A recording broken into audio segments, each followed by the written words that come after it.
Hello, welcome to Tub Talks with Damon. I'm Damon L. Jacobs, and my special guest today is New York legend, Kareem McJagger. I am so happy to have you in my tub. How are you? Oh, God, I'm very happy to be in your tub. I'm so glad you're here. I have known you, admired you for 15 years now. Look, for 15 years, Yes. I've been waiting to get naked with you. Well, then it's about those of you time. who are wondering, we are actually legitimately naked in this tub. I was Completely wondering, naked. I brought a Speedo, I was like, he was like, no, we're doing this naked. No, we're doing completely naked. Very open. What's illegitimately naked?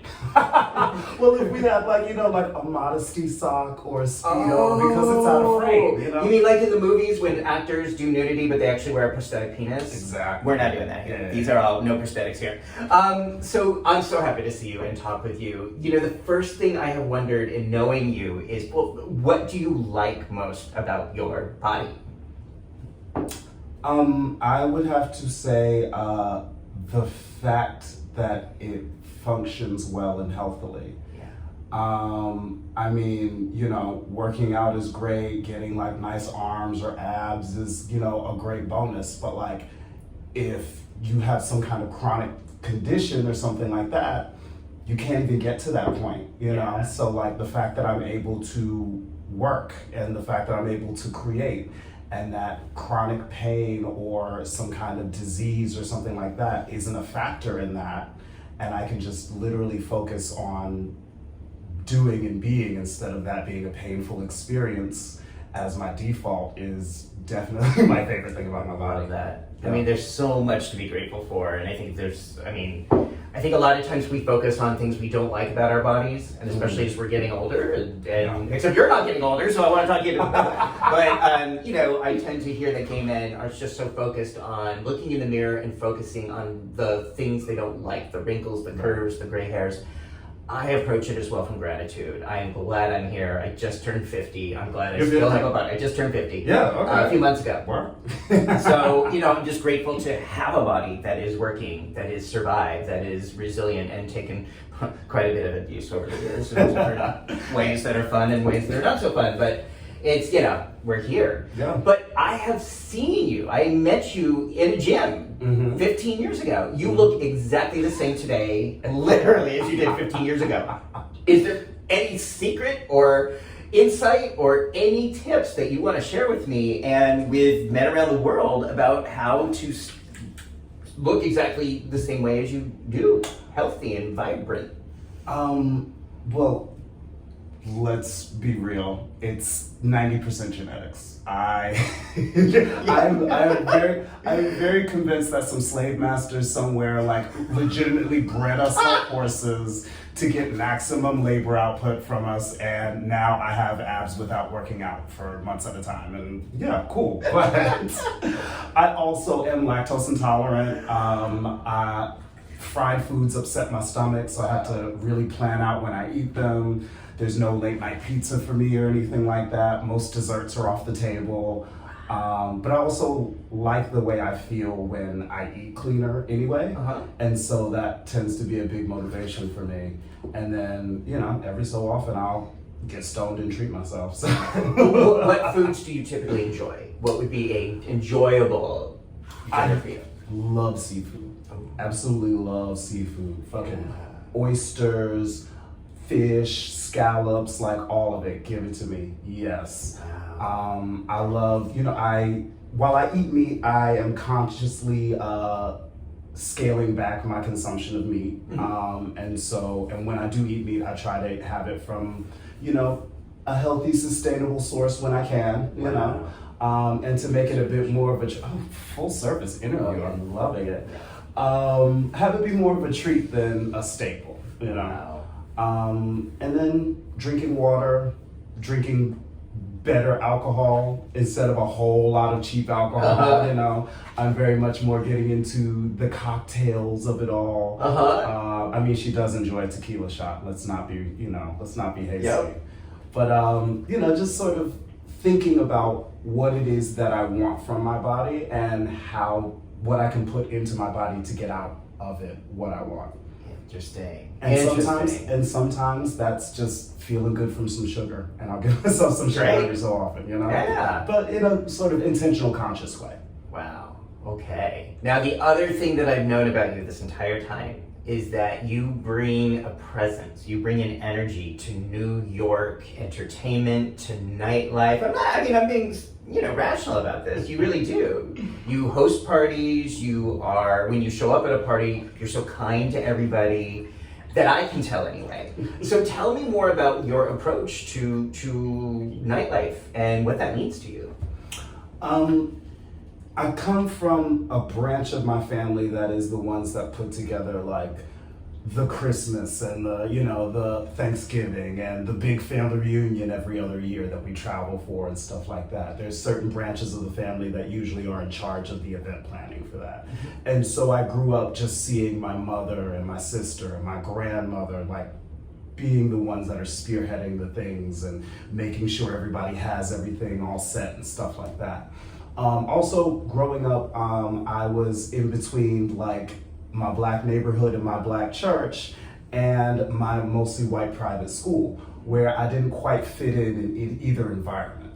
And so I know what it is like to walk into a room and feel uncomfortable, and how valuable it can be for someone who might be more established in that space to acknowledge you, to go out of their way to welcome you or make you feel comfortable or something like that. I mean, if you are yourself, if you're energetic, people may extend more kindness. Well, what I usually try to do is, if I see somebody at a party that might never have been there or might be, feeling insecure about being there or something like that, I'll go out of my way to greet them, let them know that they're welcome.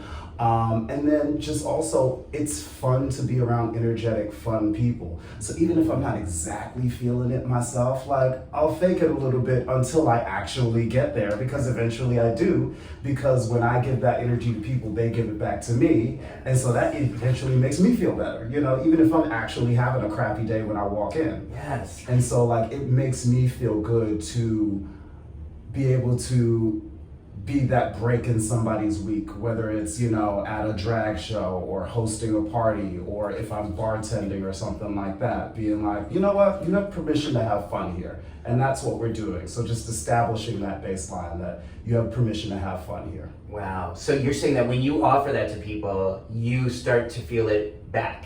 It's like a win-win. Absolutely. Right? I love that, because I think that is so much of what community and energy is about. It's kind of like when you're on the subway and somebody yawns and suddenly everybody starts yawning. Mm-hmm. It shows that we're human animals. Our moods are contagious. Right. And so similarly, when you smile at someone or you're kind to someone, most of the time, they will return that, and then you increase that. Totally. Right? Absolutely. And I think people, especially now in the COVID world, I think people kind of forget that when it comes to being in crowds or groups or social situations, you want to be the energy you want to feel. Right. Don't wait for everyone to just roll out the red carpet for you. Be the welcome wagon, be kind. And quite often people, not always, but people respond really well to that. Yeah. I mean, I always try to bring the energy up when I walk into the room. Yes. Now you also have an exquisite sense of style. Thank you. I think always tell me more about how when you're going out to an event or going out for an evening, how do you decide what to wear or how to look? I think about... And I ask because I have no sense of style. I don't know what to do. That's why I go naked, because I don't never know what to wear. So I just decide not to wear as little as possible. But I mostly think about what it is that's going to be happening there, what the environment is, and what's going to make me comfortable in that environment. Okay. Whether that be the temperature, whether that be, if it's something outdoors, whether it be somewhere where I know there's going to be a ton of air conditioning or something like that. Mm-hmm. And so my first thought is, okay, how do I make myself physically not miserable? Because I'm very prone to getting cold. I'm very prone to, that type of thing. And so that's first and foremost. And also just, what is it that I want to serve, and how do I want people to respond to me, which you can only have so much control over that. Mm-hmm. But if I want to have a crop top moment, yeah, let's have a crop top moment tonight. Cool. Which one do we want to do? Or I might be like, okay, it's gonna rain, so I know I need to wear my waterproof boots. What options do I have so that my feet don't get wet? Because wet feet are very uncomfortable. Comfort first, you know. Yeah. But what styles can I do that help me to not be concentrating on, you know, just like I was saying, like just the condition of my body, you know. I can concentrate on either what it is I'm going to be doing if I'm working, or just having fun, or, you know, talking with my friends or whatever, and not like, oh my God, it's so cold, or oh my God, I wish I would have, you know, worn different shoes because now my feet are hurting or they're wet, or oh my God, the air conditioning is so, you know, blasting in here and freezing. Eliminate that first, and then, okay, what are my options as far as that? So it's the comfort, but then there's also a message. Exactly. And the message often, I think, is consistent with what you were saying earlier, at least from what I can tell from an outsider, is like helping people feel joy, fun, laughing, playing. I feel like your style really conveys that intention. Or is that just me projecting that? Well, and also even just being, you know, the freak that shows up in a tank top or a crop top or something like that. Like somebody else might see that and be like, oh wow, okay, that's allowed here? Cool. Like, Yes. yeah, that makes me feel more confident about Yeah. like whatever style choices I'm thinking about. Yeah. You know? So you give other people permission to express what they're feeling and what they're wanting to be. That's something that's really important. Yes. You know. You exude confidence to me. Do you ever not feel confident or No. feel afraid? 100% of that. No, I'm joking. Yeah. Okay. So more like, I guess a better question is, how do you take care of yourself when you're not feeling your best or when you're not feeling confident? I think what I like to remind myself of is I've been blessed to know some very phenomenal, very accomplished people. They all have things that are fucked up about them. Like deeply flawed, fucked up things that probably are part of why they're so accomplished and why they're so good. So, you know, their flaws might not be as obvious, or they might purposely put themselves in situations where their flaws aren't so obvious, but they're there. Everybody has them. So what I try to do is put myself in situations where things that I'm not as insecure about aren't as obvious, or if I trust, you know, the person or people that I'm with, I'll address it, you know? And it might be like, oh my God, I was thinking the same thing about me, girl. And then we have this bonding experience over that, you know, if I was too afraid or insecure, like we wouldn't have connected over that, you know? Yes. And I mean, you can't do that in every situation, but just knowing that like everybody has something fucked up or flawed about them or something that's holding them back. And, you know, you don't have to focus on that. Right. It can really help to focus on, okay, to steal from Laverne Cox, what else is true? Ooh, say more about that. What does that mean? So I could, you know, I could look down and be like, wow, my calves are really skinny. Like it's summer. Like I feel so insecure about, you know, my skinny calves. What else is true? Like I feel really good about how my arms look. I can show that off, you know. I can wear some high socks and some big boots that help, you know, change my silhouette a little bit. Yes. I can flash a smile and be very personable and very, you know, like engaging and stuff like that and bring the attention there. It doesn't have to be just that one thing that you're feeling insecure about, because you and your mind are probably blowing it out of proportion and other people probably aren't even thinking about that or noticing it. Right. So you can concentrate on, okay, yeah, I got skinny calves, but what else is true? Right. You know, that is so, I think, first of all, we do connect through our vulnerability. And not that it makes sense or safe to be vulnerable with everyone everywhere, but when there is that moment when we can connect with someone and say, you're a human and you're afraid, and I'm a human and I feel afraid sometimes too, and there's really meaning there, then we sort of take off the bravados and just say, you know, we are fierce and we are strong and we are beautiful and we are also vulnerable. And we can be all these things at the same time. And I think that is so much the beauty of connection. And when you role model that, you're giving other people permission to show it too.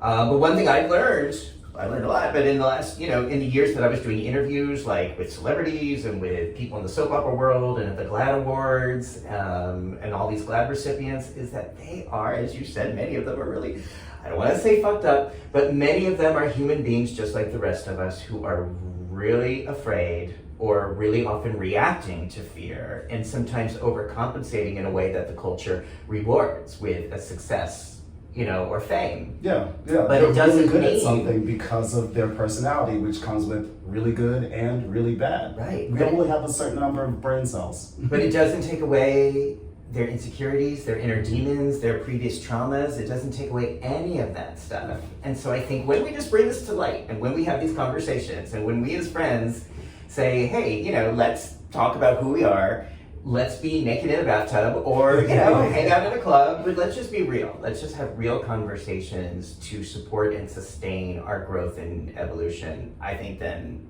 there's a lot of good things, a lot of joy that can be had through that. Absolutely. And I think you do that, whether you name that way, but I think I've seen you do that over 15 years. It's just the way you connect with people, even if it's just someone in a club who feels afraid and lonely and you just smile and say hello to them. That matters. And I don't think people think of New York that way either. Right, People think exactly. New York is like, oh, it's so snooty. But you are such an example, I think, of someone who has made New York nightlife joyful and community-based over the years. Because if it's not that, if we're not having fun, then what are we doing here? Yeah. There's so much in this city that's not about fun. People move here to be the best in their career, the best in their field.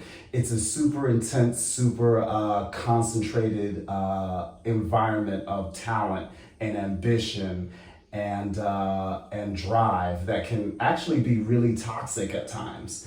And so what balances that out? What makes it worthwhile? Because you can't just be career oriented. You can't just be achievement based. Yeah. You have to turn your brain off sometimes. You have to relax sometimes. You have to get your energy back and recharge in some ways. And so when I can help people do that and give them permission to do that, that's very fulfilling for me. Love that. Okay. Tell me, we have a few minutes left. Tell me more about some of your work, the videos people can see, where people can find you online and what they're going to find when they do find you online. Oh, yeah. So I am a songwriter. Yes. I guess I'm a music video producer. Yes. I have some production credits that I sort of fell into. A couple of years ago, one of my best friends, Honey Davenport, was cast on Drag Race. And as a result, it gave us a lot of access to a tier of production as far as music and visuals that we've never really had access to before. And so we collaborated on a lot of her music from a couple of years ago. Cocoa Butter by Honey Davenport. I did a lot of the writing on that, featuring Jace Vegas, Nidra Bell, me, and Will Sheridan, as well as Draw the Blood, featuring Aja, another Honey Davenport track that I wrote the hook for and helped with the production of the music video and the casting and all that. Ron Unfiltered, which there is a censored version on YouTube, but that was a very, very sultry, let's call it sultry video shoot out on Fire Island. And that's on YouTube? Yes. All right. And I have some upcoming projects that I'm very excited about that should be dropping in hopefully the next several weeks. And where would people be able to find that? Look for me on Instagram and Twitter. It's probably the best way to find me. So we'll put the links below this bathtub on YouTube. You can see it. You can connect with Kareem, and you keep me updated so I can keep those links updated. Oh yeah. You are such a joy. I think your body, mind, spirit are just so bright, and I think that if and when, however you decide to channel that, however you decide to share that through creative arts. If you ever decide to, I don't know if you've ever thought about being a consultant or a coach of some kind, but however you channel this energy, I know it's making our world and our community a better place. And I mean, I think the same thing about the work that you've been doing. Like, you've answered so many questions and made so many people who were freaking out in the moment, like, be like, okay, here's some actual information that will help you. Yeah, and sexual health. Yeah, thank you. That's so important, because, like, I know that feeling of being like, oh my God, am I gonna die? And then feel like, calm down, girl, read these articles. Right. Here's some science. Right. So thank you for that. My pleasure. I mean, again, we're in this together. We're in this community, this big global community together. And I think any way we can help, anything I can do to contribute to that, I'm happy to do. And again, I just think when we shine, we give other people permission to do the same. Exactly. So. Great. On that note, thank you for watching Tub Talks. Please subscribe down below and watch more episodes of Tub Talks with Damon and the Duckies. Thank you, everybody.